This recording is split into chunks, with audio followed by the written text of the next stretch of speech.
Fala galera, deu Juventus no esperadíssimo confronto das oitavas da Champions e da forma mais espetacular possível, com uma virada fantástica e mais uma vez com Cristiano Ronaldo decidindo no momento decisivo da Champions, né? É impressionante como é previsível que um jogador consiga crescer, decidir, aparecer nos grandes confrontos, como faz o Cristiano Ronaldo e coloca mais um na conta com um hat-trick, 3 gols em cima do Atlético, um antigo rival dele dos tempos de Madrid, num choque de times que têm trabalhos muito bem feitos nos últimos anos, né? Então são dois times que bateram na trave, dois vices para cada lado na Champions, o que só mostra como são times que estão sempre rondando ali as fases finais da competição. E esse era o confronto que mais me chamava a atenção, justamente por isso, porque são dois times que são dificílimos de bater, principalmente no mata-mata europeu. Então, se a Juventus era, e é para mim, uma das principais favoritas ao título da Champions, ela poderia tranquilamente, sem nenhum vexame, cair para o Atlético, porque o Atlético é um time duríssimo de enfrentar nesse tipo de cenário. Agora, o que era mais interessante era como a Juventus se adaptaria, porque a gente está falando de um Atlético que tem a sua identidade, vai fazer sempre o seu jogo dentro do mata-mata. E a Juventus é um time muito mais flexível, mais versátil, até pelas peças, até porque o Allegri é um grande estrategista também, mudando a forma do time jogar.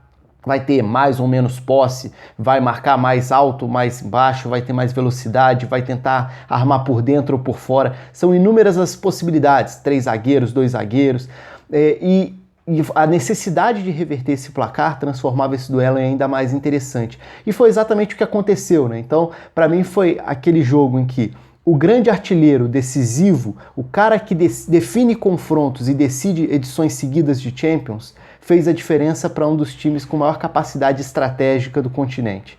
E a Juventus foi bem superior ao Atlético, e para mim tem muito mérito, talvez até o Cristiano Ronaldo tenha ofuscado o grande trabalho no planejamento tático do jogo do Allegri, porque a Juventus conseguiu, principalmente a partir da sua saída de bola, controlar completamente. Quando a gente fala desse duelo, a gente fala naturalmente de um Atlético que ia se fechar, tinha vantagem do 2-0, poderia até em alguns momentos tentar marcar mais alto, marcar mais em cima, e que para isso contaria com um grande trabalho defensivo dos seus dois atacantes, tentando cercar a saída de bola, e as suas duas linhas com 4 definidas.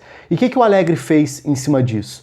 Ele puxou o Henry Can para ser um zagueiro pela direita ou um volante pela direita, zagueiro no momento de saída de bola, né? Porque na hora da saída de bola, o Henry Can estava basicamente pela direita com o Bonucci por dentro e o Chiellini na esquerda. Então eram 3 nessa saída, com o Morata e Griezmann tentando pressionar. E se a gente pensar, a ideia de Morata e Griezmann na saída de bola certamente passava por impedir as opções de passe para a bola chegar ao Pjanic, que é o termômetro da distribuição do jogo da Juventus. Então a gente está falando de uma Juventus que entrou com 3 jogadores iniciando essa saída de bola, sabendo que o Atlético teria 2 cercando o primeiro volante, o que receberia a bola, o Pjanic, para distribuir. E isso permitiu que a Juventus tivesse 4 contra 2 nessa faixa do campo. Você abre o jogo de um lado, tem o Chiellini, que avança com facilidade. Abre o jogo do outro lado, tem o Henry Can para conduzir a bola com facilidade. Se os atacantes resolvessem abrir um pouco para fazer esse combate impedindo que a Juventus progredisse pelos lados, o Pjanic recebia por dentro. Isso também tinha a ver com a ausência do Thomas, né? O Thomas Partey, que é o volante com maior capacidade de agressividade para marcar em cima, para subir essa marcação e incomodar a distribuição adversária. Então o Atlético tinha suas linhas preparadas, as 2 linhas com 4, mas os 2 jogadores de frente já começavam em grande inferioridade. Então a Juventus saía com a bola sabendo que conseguiria progredir. Então já conseguia superar essa primeira dupla de marcação com esse seu quarteto, uma espécie de losango na saída de bola.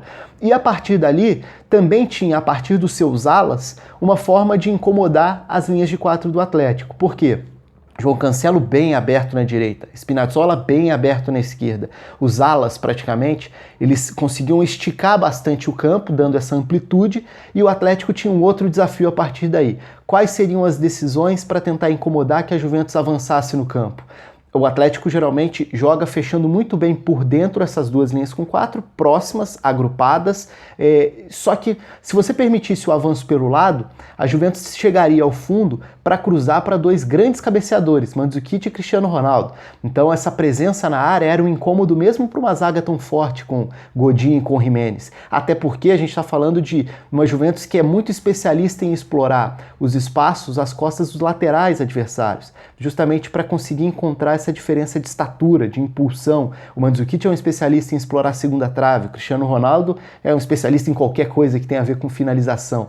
Então, avançar pelos lados não poderia ser uma estratégia para o Atlético se defender. E até por isso, criava um outro dilema. Vai sair o Lemar, o meia pela esquerda, para fazer esse combate ao João Cancelo? Ok, era o posicionamento natural. Só que a partir do momento em que ele se desprendesse dessa linha para fazer esse combate, tinha espaço para o Bernardeschi se projetar. E o Bernardeschi foi muito importante jogando por dentro, entre as linhas, avançando com a bola, tentando explorar as costas dos volantes. Então, se o Lemar saísse, era o Saúl quem estava exposto por esse lado e o Bernardeschi achava espaço para flutuar por ali. Do outro lado, se o Spinazzola recebesse essa bola bem aberto, quem sairia para essa marcação seria o Koch. E aí o Rodri faria esse combate. Era um setor que também tinha o Cristiano Ronaldo muitas vezes aberto por ali.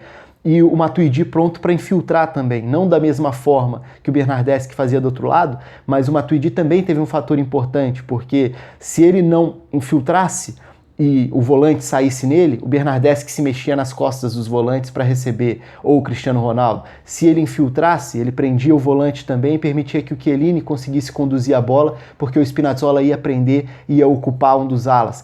Então a Juventus conseguiu, taticamente falando, achar formas de avançar, matando todos os encaixes que o Atlético poderia ter. E isso fez com que a Juventus, desde o início, tivesse uma vantagem muito grande. Agora, isso também só foi possível pelo outro lado da moeda. Se o Atlético é um time que consegue se defender a maior parte das vezes muito bem, e até ficar à vontade se defendendo, também é um time que tem uma saída muito forte para contra-atacar. Então, não ter a bola não é um problema. Ser bombardeado na área não necessariamente é um problema, depende do caso. Contra a Juventus incomodaria mais. Agora, o Atlético precisaria ter uma forma de ferir o adversário. E nisso a Juventus também foi muito bem, que era esse comportamento após perder a bola. A presença do Henry Can como esse zagueiro, entre aspas, pela direita, dava uma vantagem para as ligações diretas. Então o Atlético recuperava a bola, rebatia. A ideia dessa rebatida era, vai tentar ganhar uma primeira bola pelo alto com o Morata, que é um jogador forte nisso, e vai tentar explorar as arrancadas do Griezmann. Essa dupla de ataque se complementaria nisso, ou até as projeções do Morata, que sabe fazer bem essa leitura para atacar em profundidade, para explorar as costas da defesa. Só que o Henry Can ganhava esse primeiro duelo, e se não ganhasse, tinha Bonucci e Chiellini, e invariavelmente eram 3 contra 2 nesse cenário. Então, a Juventus conseguiu impedir que o Atlético tivesse saída e conseguiu empurrar o Atlético contra a própria área, sabendo que progrediria com a bola pelo menos até a intermediária. E a partir dali tinha Bernardeschi flutuando e fazendo um dos grandes jogos da sua carreira, Cristiano Ronaldo participativo fora da área, os laterais abrindo o campo e conseguindo atrapalhar essa marcação pelos lados também.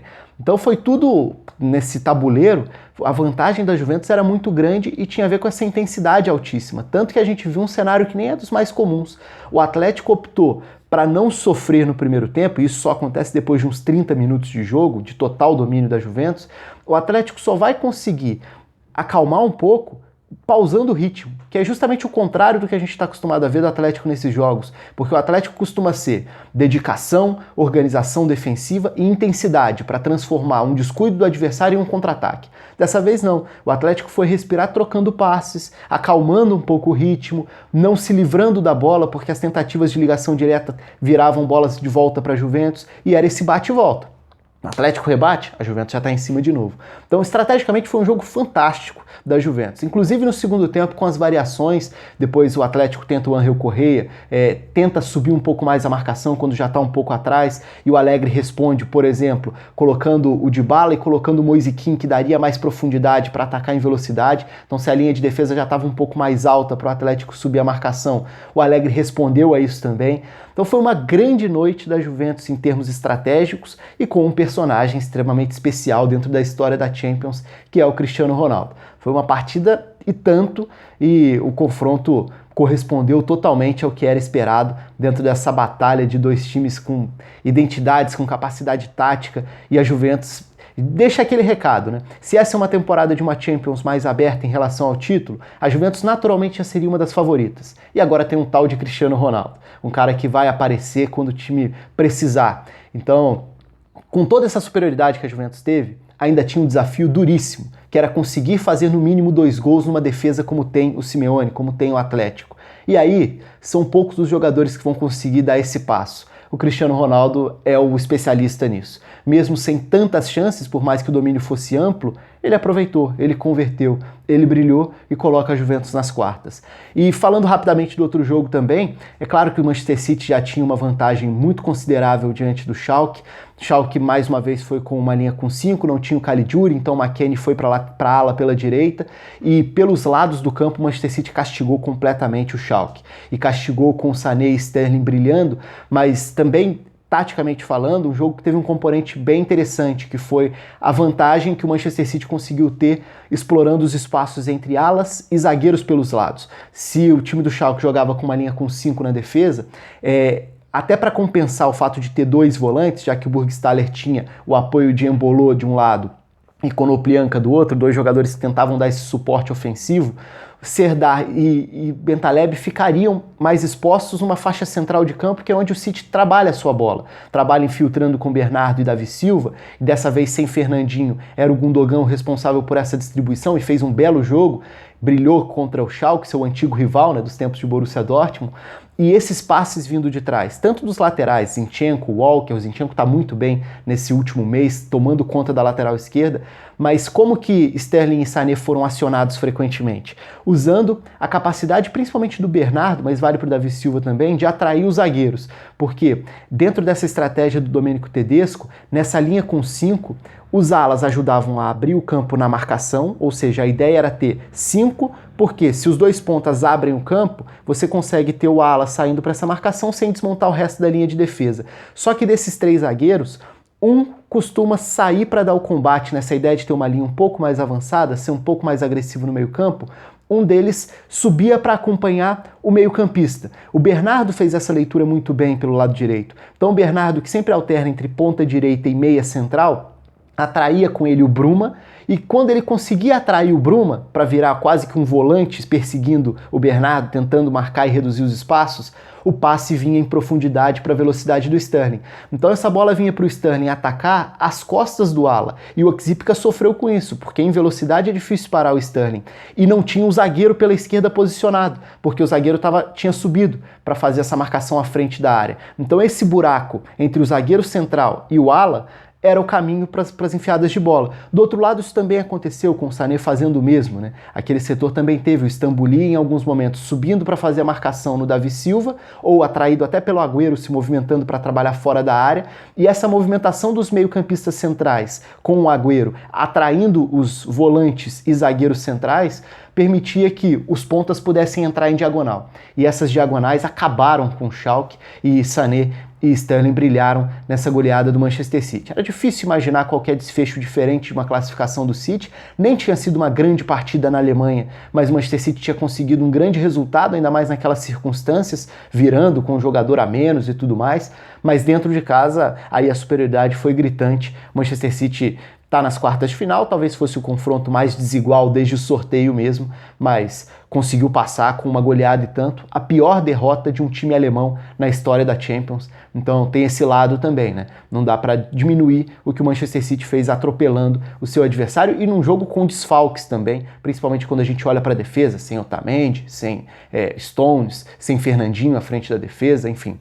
Foi um belo resultado do Manchester City. Mas, indiscutivelmente, a terça-feira de Champions foi da Juventus. Foi do Allegri, foi do Henry Can, foi do Chiellini, foi do Bernardeschi e foi do grande personagem, o repetido personagem dos últimos anos, chamado Cristiano Ronaldo. Então conto com os comentários de vocês, com as curtidas e também com a inscrição no canal. Um abraço a todos e até a próxima.